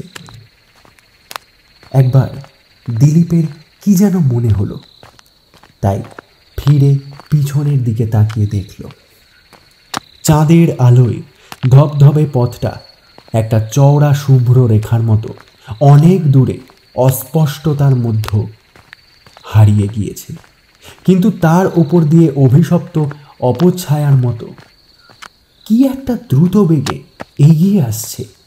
দিলীপের বুক ছ্যাঁত করে উঠল। কিও মানুষ, কি লম্বা কালো দেহ তার! সাদা পথের জ্যোৎস্নাকেও সে যেন কলঙ্কিত করে তুলেছে। ওর চোখ দুটো যেন দপদপ করছে। প্রত্যেক পদক্ষেপের তালে তালে হাড়গুলো বেজে উঠছে খড়খড় করে, যেন ওর সারা দেহের সঙ্গেই মাংসের সম্পর্ক এখন আর নেই। কি অস্বাভাবিক ওর গলা, যেন একটা বাঁখারির ওপরে বসানো একখানা মুন্ডু। ভয়াবহ সাক্ষাৎ মৃত্যুর মূর্তি ঝড়ের মতো ছুটে আসছে শিকারের দিকে। দিলীপ আর দাঁড়ালো না, মণিলালের বাড়ির দিকে প্রাণপণে ছুটতে লাগলো। কণ্ঠে তার আত্মচিৎকার, পিছনে মৃত্যু পিশাচ, সামনে আলোকোজ্জ্বল জীবনময় অট্টালিকা। ওদিকে নরক তো এদিকে স্বর্গ, কিন্তু মাঝখানে এখনো রয়েছে অনেকখানা বিপদজনক ব্যবধান। এই পথটুকু আজ কি লম্বাই যে মনে হচ্ছে, আজ যেন সে পথ আর শেষ হবে না। কিন্তু পথের শেষ এলো। জীবন্ত মৃত্যু তখন তার কাছ থেকে মাত্র 10 হাত দূরে। জ্বলন্ত চোখে দুখানা অস্থিসার দীর্ঘ বাহু বাড়িয়ে এসে দিলীপকে ধরার জন্য প্রস্তুত হয়েছে। এক টানে বাগানের ফটক খুলে দিলীপ আবার ছুটল। বাড়ির দরজা সেখান থেকেও খানিকটা দূরে। সভয়ে শুনল বিভীষিকা তখনও তার পিছন ছাড়েনি। সেও সশব্দে ফটকটা খুলে ফেলল এবং পেছনে অতি কাছে তার কঠিন পায়ের শব্দ। দেহের শেষ শক্তিটুকু প্রয়োগ করে দিলীপ তার দ্রুত গতিকে দ্রুততম করে এবং কোনো রকমে বাড়ির ভেতর ঢুকে পড়ে বিকট স্বরে চেঁচিয়ে দরজাটা বন্ধ করে খিল তুলে দেবে।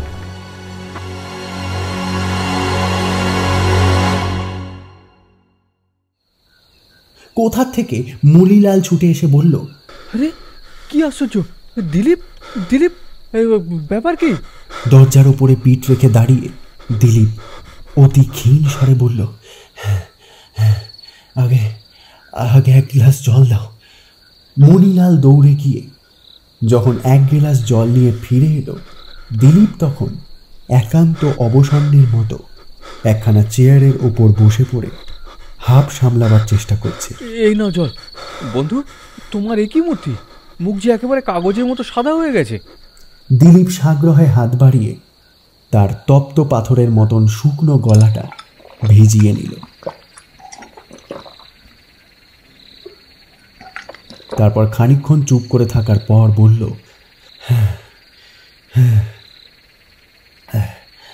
মণিলাল, সব কথা আমি তোমাকে পরে বলছি,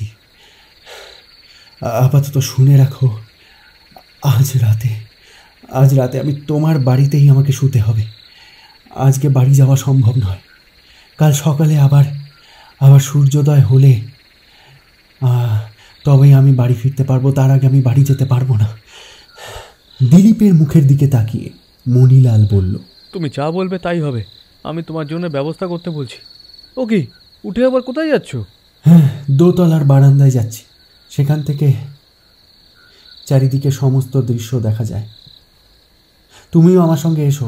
দোতলার বারান্দায় বেরিয়ে চোখে পড়ল চারিদিকেই চন্দ্রালোকের রাজ্য, যার প্রজা হচ্ছে গাছপালা, লতাপাতা, ফুল ফল। দিলীপ প্রথমে বারান্দা থেকে ঝুঁকে পড়ে বাগানের যতখানি দেখা যায় তার ওপর চোখ বুলিয়ে নিল। সেখানে দক্ষিণা বাতাসে কেবল ছোট বড় ফুল গাছেরা দুলে দুলে চন্দ্রলেখার স্বপ্ন দেখছে।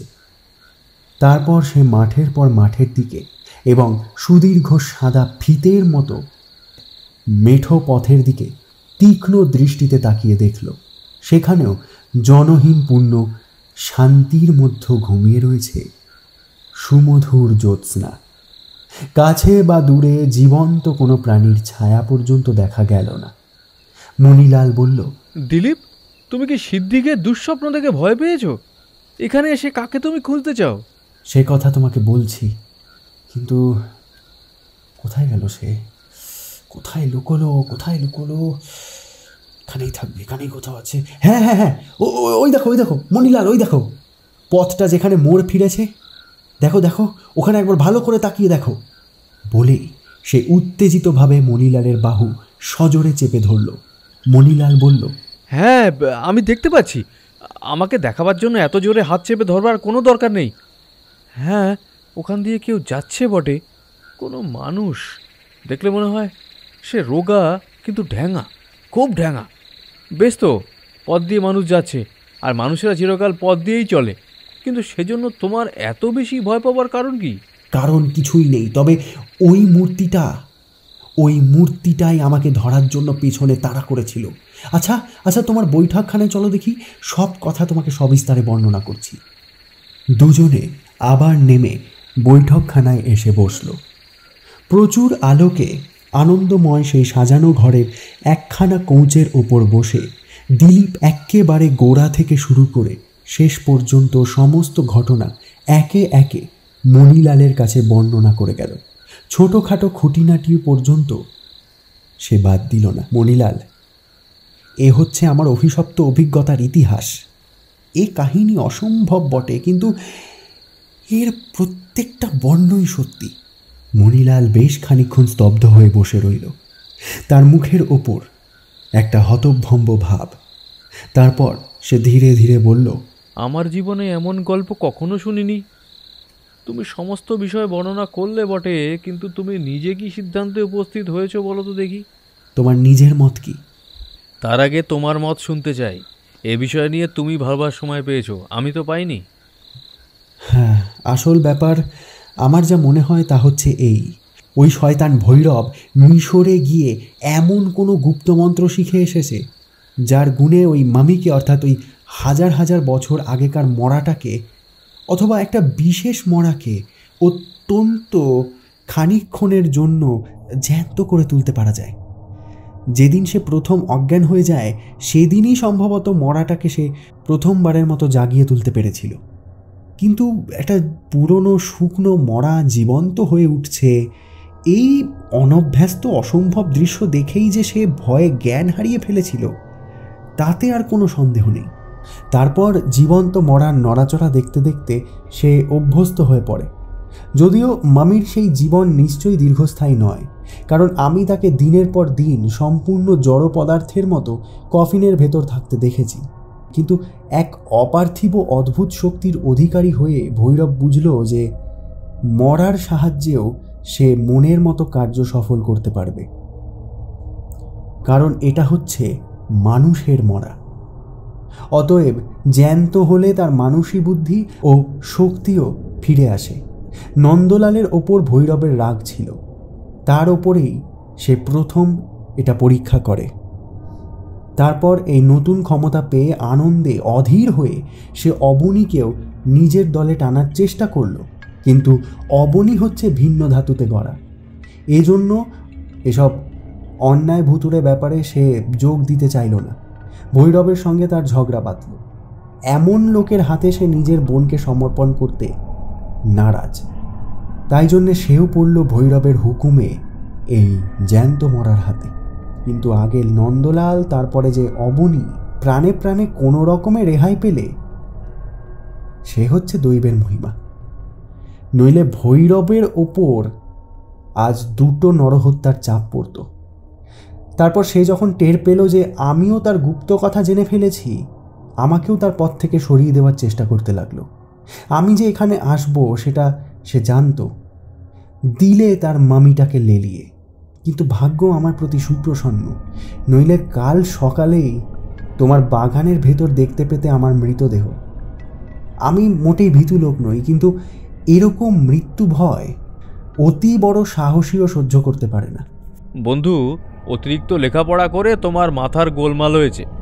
বিংশ শতাব্দীর কলকাতায় 4000 বছরের পুরনো মিশরের জ্যান্ত মমি, সবচেয়ে কড়া গাঁজার ধোঁয়া ওর কাছে হার মানে।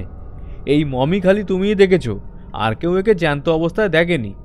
নিশ্চয়ই আরও কেউ কেউ দেখেছে, কারণ এ অঞ্চলের অনেকেই বলেছে যে বানর জাতীয় কোনো জীব যেখানে সেখানে মানুষের ওপর অত্যাচার করছে। তাছাড়া তারা আর কী বা বলবে? আসল ব্যাপারটা যে কল্পনা করাও অসম্ভব। কল্পনার দরকার কি আছে? আসল ব্যাপার তো বেশ বোঝা যাচ্ছে। কি বোঝা যাচ্ছে? প্রথমত ধরো, তুমি বলছো শূন্য কফিনকেও হঠাৎ পূর্ণ হতে দেখেছো। তুমি ভুলে যাচ্ছ ভৈরবের ঘরের আলো কমানো ছিল। সেই ম্লান আলোতে প্রথমটা তোমার ভালো করে তাকাবার দরকার হয়নি, তাই তুমি চোখের ভ্রমে মমিটাকে দেখতে পাও। না না মণিলাল, এ হতে পারে না। হতে পারে নাকি? তাই হয়েছে। তারপর আমার বিশ্বাস এই অঞ্চলে হঠাৎ কোনো গুন্ডা এসে লীলা খেলা শুরু করেছে। নন্দলালের উপর সেই আক্রমণ করেছে, তোমাকে একলা পেয়ে সেই তেড়ে এসেছে, আর অবনী জলের ভেতরে নিজেই পড়ে গেছে দৈব গতিকে। এসবের জন্য ভৈরবকে দায়ী করো না, কারণ তোমার এ উদ্ভট মত ধোপে টিকবে না। তাকে জোর করে আদালতে হাজির করলেও আইন তোমার একটা কথাও বিশ্বাস করবে না। হ্যাঁ, আমি তা জানি। তাই আইনের আশ্রয় না নিয়ে আমি নিজের শক্তির ওপরেই নির্ভর করতে চাই। তার মানে? আমি কলকাতাকে এত অদ্ভুত বিপদ থেকে রক্ষা করতে চাই। কেবল তাই নয়, সবচেয়ে বড় কথা হচ্ছে আমি নিজে আত্মরক্ষা করতে চাই। আমার কর্তব্য আমি স্থির করেছি। এখন ঘন্টা খানেক আমাকে একটু একলা থাকতে দাও। আর শোনো না, আমাকে একখানা কলম আর একটা কাগজের প্যাডও দিতে পারবে? নিশ্চয়ই। ওই কোণের টেবিলের ধারে গিয়ে বসলেই তুমি যা চাও তাই পাবে। দিলীপ টেবিলের ধারে গিয়ে বসলো, তারপর কাগজ কলম নিয়ে কি যেন লিখতে লাগলো। ঘণ্টাখানিক কেটে যাওয়ার পরও তার লেখা শেষ হলো না। ততক্ষণ ধরে মণিলাল একখানা সোফায় বসে বই পড়তে এবং মাঝে মাঝে দিলীপের দিকে কৌতূহলী দৃষ্টি নিক্ষেপ করতে লাগলো। তারপর দিলীপ একতাড়া কাগজ নিয়ে উঠে এসে মণিলালের সামনে দাঁড়িয়ে বলল, এখন তুমি সাক্ষী হও। এই কাগজের তলায় একটা সই করে দাও। সাক্ষী হব? কিন্তু কিসের সাক্ষী? এটা যে আজকের তারিখে আমি সই করেছি তারই সাক্ষী হবে তুমি। বন্ধু, এর ওপরই আমার জীবন নির্ভর করছে।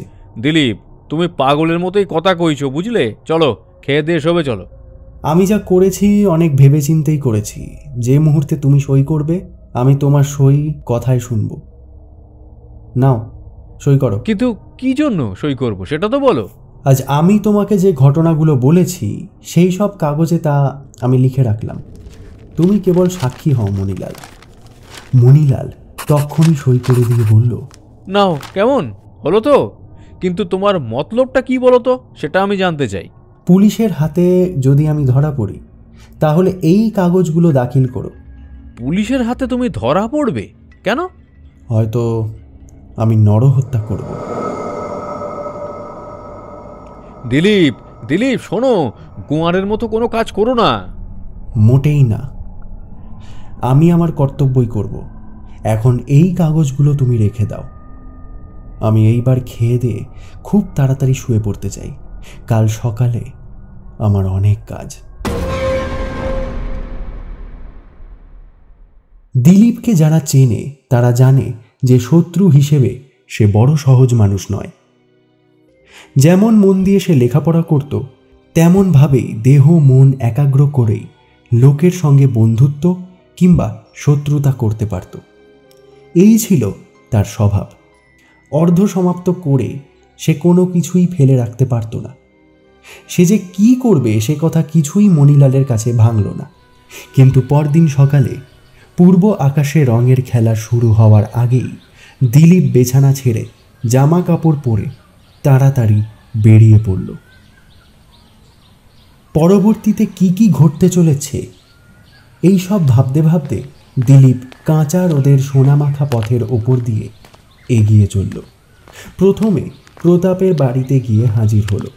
প্রতাপ তখন সবে উঠে মুখ হাত ধুয়ে প্রভাতী চায়ের সঙ্গে খবরের কাগজ নিয়ে বসেছে। দিলীপকে এত ভোরে দেখে বিস্মিত হয়ে বলল, তুমি যে এখন চা আনতে বলি? না ধন্যবাদ। প্রতাপ, তুমি এক্ষুনি আমার সঙ্গে আসতে পারবে? কেন পারবো না?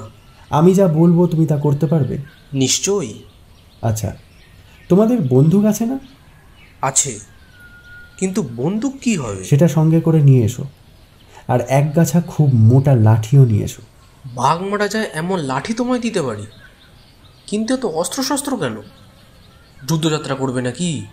দেওয়ালের ওপর ওই যে বড় রামদাখানা টাঙানো রয়েছে, ওটাও নাও। এই যে কুরুক্ষেত্রের আয়োজন, আর কিছু চাই? কামান টামান?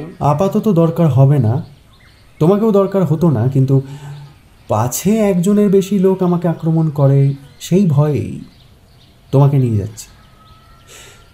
আমরা কেউই শিশু নই, কেউ আক্রমণ করলে নিশ্চয়ই লড়াই করতে পারবো। কি বলো? পারা তো উচিত, কিন্তু এখন বীর দর্পে কোন দিকে যাত্রা করতে হবে বল? ফোর্ট উইলিয়ামের দিকে? না, আমার বাসার দিকে। তোমার বাসার দিকে? অর্থাৎ ভৈরবের বাসার দিকে। কিন্তু সেজন্য এমন সমরসজ্জার প্রয়োজন কি? ভৈরবকে যদি বধ করতে চাও, একটা ঘুষি বা চর বা লাঠি যথেষ্ট। না প্রতাপ, না, ভৈরব একলা নয়। তাহলে সেও কি সৈন্য সংগ্রহ করেছে? এসব প্রশ্নের জবাব আমি পরে দেব। এখন যা বলি শোনো। বন্দুক আর রামদা নিয়ে আমি ভৈরবের ঘরে ঢুকবো। ওই মোটা লাঠি কাঁধে করে তুমি দরজার বাইরে অপেক্ষা করবে। যদি আমার দরকার হয় তোমাকে আমি ডাকবো। তখন তুমি লাঠি চালিয়ে শত্রু মারতে একটুও ইতস্তত করো না। চলো চলো চলো, এখন চলো। জো হুকুম জেনারেল।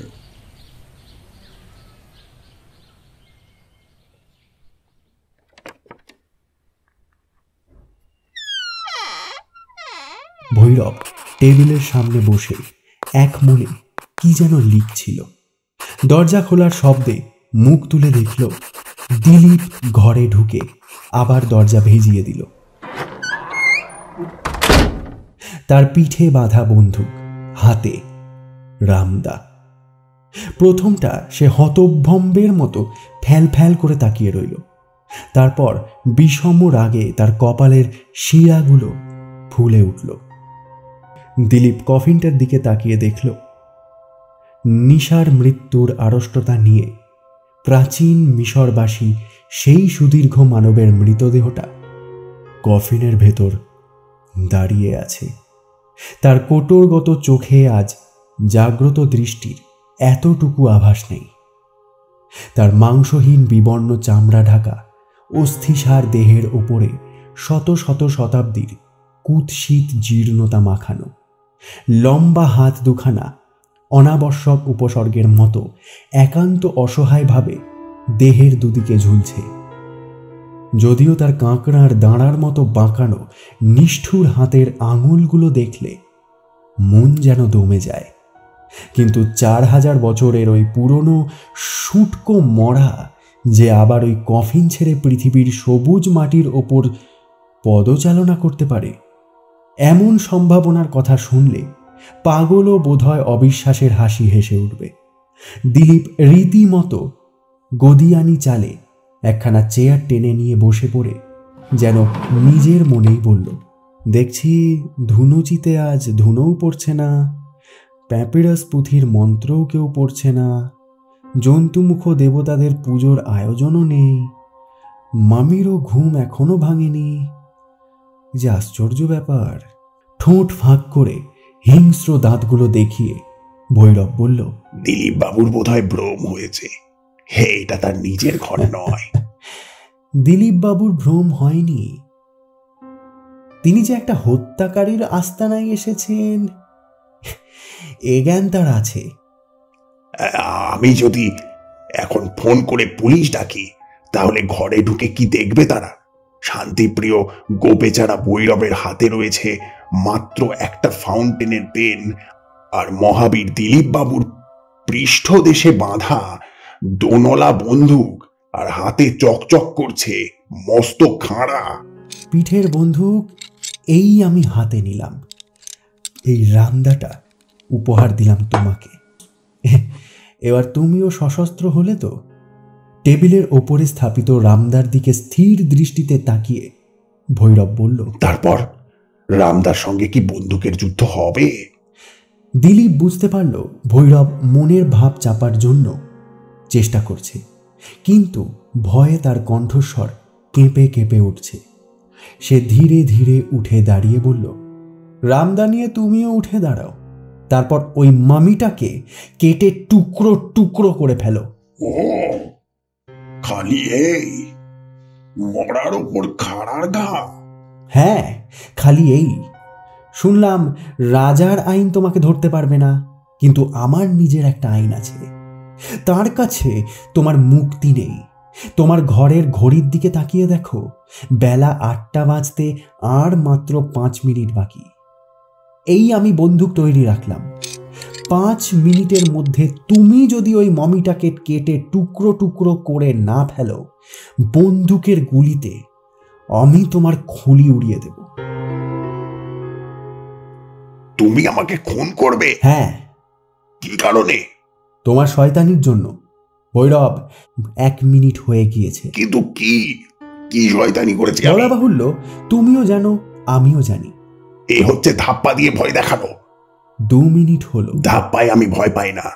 তুমি হচ্ছ পাগল, বিপদজনক পাগল। তোমার কথায় আমার নিজের সম্পত্তি নষ্ট করব কেন আমি? ওটা একটা মূল্যবান মামি। তোমাকে ওটা কেটে খান খান করে পুড়িয়ে ফেলতেই হবে। না না না, আমি ওসব কিছুই করব না। 4 মিনিট কাটল। দিলীপ বন্দুক তুলে তার নলটা ফেরালো ভৈরবের দিকে। তার মুখে দৃঢ় প্রতিজ্ঞার ভাব। ভগবানের নামে আমি শপথ করছি, 8টা বাজলে আমি তোমাকে পাগলা কুকুরের মতো গুলি করে মারব। এর জন্য আমি ফাঁসি যেতেও রাজি। কি হলো, এখনো উঠলে না? ঘড়িতে 8টা বাজছে। ঠিক আছে, নাও তবে মরো। দিলীপ বন্দুকের ট্রিগারের ওপর আঙুল রাখল। ভৈরব উঠে পড়ে ভয়ার্ত মুখে বলল, রক্ষা করো, আমি তোমার মত, আমি তোমার কথা মতোই কাজ করব। বলে সে তাড়াতাড়ি রামদা তুলে মামির গলার ওপরে এক কোপ বসিয়ে দিল। কাঁটা মুন্ডুটা খটাস করে মাটির ওপর পড়ে গেল। তারপর মরার ওপর কোপের পর কোপ পড়তে লাগলো। ভৈরব একবার কোপ বসায় আর একবার মহাভয়ে ফিরে দেখে দিলীপ কি করছে। মিনিট 5 মধ্যেই সব শেষ। ঘরের মেঝের ওপরে শুকনো মরার খণ্ড বিখণ্ড হাত, পা, বাহু, নাক, মুখ, চোখ, ধর ও কুচি কুচি অঙ্গ প্রত্যঙ্গ পুঞ্জীভূত হয়ে উঠল। দিলীপ বজ্র গম্ভীর স্বরে বলল, ওর ওপর কেরোসিন তেল ঢেলে আগুন লাগাও। ভৈরব নীরবে তার হুকুম তামিল করল। শুকনো মরার টুকরোগুলো কাগজের মতো সহজেই দাও দাও করে জ্বলে উঠল বিশ্রী দুর্গন্ধে এবং আগুনের তাপে সেখানে টেকা দায়। কিন্তু দিলীপ তখনও বন্দুক তুলে স্থির করে অটল হয়ে দাঁড়িয়ে আছে। ভৈরব ভারাক্রান্ত কণ্ঠে বলল, কেমন হয়েছে তো? না, বার করো তোমার ওই মন্ত্র লেখা প্যাপিরাস পাতার পুঁথি, সেটাও আগুনে ফেলে দাও। না না না না না না না না না না না, আমাকে বঞ্চিত করো না দিলীপ বাবু। আপনি কি রত্ন নষ্ট করতে চাইছেন জানেন না। সে পুঁথি জ্ঞানের আধার। তেমন পুঁথি পৃথিবীতে আর নেই। ভৈরব, পুড়িয়ে ফেলো সেই পুঁথি। দিলীপ বাবু, আমার কথা শুনুন। পুঁথিখানা পোড়াতে বলবেন না, প্লিজ প্লিজ প্লিজ। ও পুঁথিখানি আমাদের দুজনের সম্পত্তি হয়ে থাক। হ্যাঁ, ওর সব কথা আপনাকে আমি নিজে শিখিয়ে দেবো। তাহলে আমরা দুজনে হব বিশ্বজয়ী। টেবিলের কোন ড্রয়ারে পুঁথিখানা আছে দিলীপ তা জানত। সে এগিয়ে গিয়ে সেটা টেনে বার করল।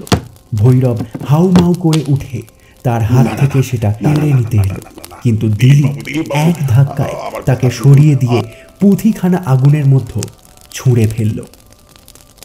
পুঁথিখানা যখন পুড়ে একেবারে ছাই হয়ে গেল, দিলীপ ফিরে হাসি মুখে বলল,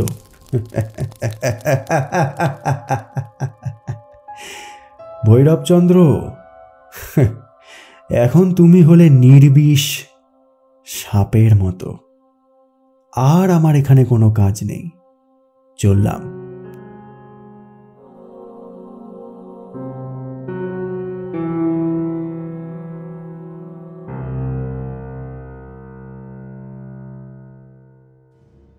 শেষ হলো আজকের গল্প স্যার আর্থার কনান ডয়েলের গল্প অবলম্বনে হেমেন্দ্র কুমার রায়ের অনুবাদে প্যাপিরাসের পুঁথি। আজকের গল্পে প্রতাপের চরিত্রে ছিল অভিরূপ, মণিলালের চরিত্রে ছিল পার্থ। এছাড়াও গল্পের কথক, দিলীপ, ভৈরব, অবনী এবং চাকরের ভূমিকায় ছিলাম আমি, সৌম্যজিৎ। প্রতি সপ্তাহের মতো আগামী সপ্তাহেও আপনাদের উদ্দেশ্যে আমরা একটি নতুন গল্প নিয়ে হাজির হব। ততক্ষণ শুনতে থাকুন আমাদের বাকি গল্পগুলো। আর হ্যাঁ, আমাদের চ্যানেলটি সাবস্ক্রাইব করতে ভুলবেন না কিন্তু। ভালো থাকবেন, সুস্থ থাকবেন, ধন্যবাদ।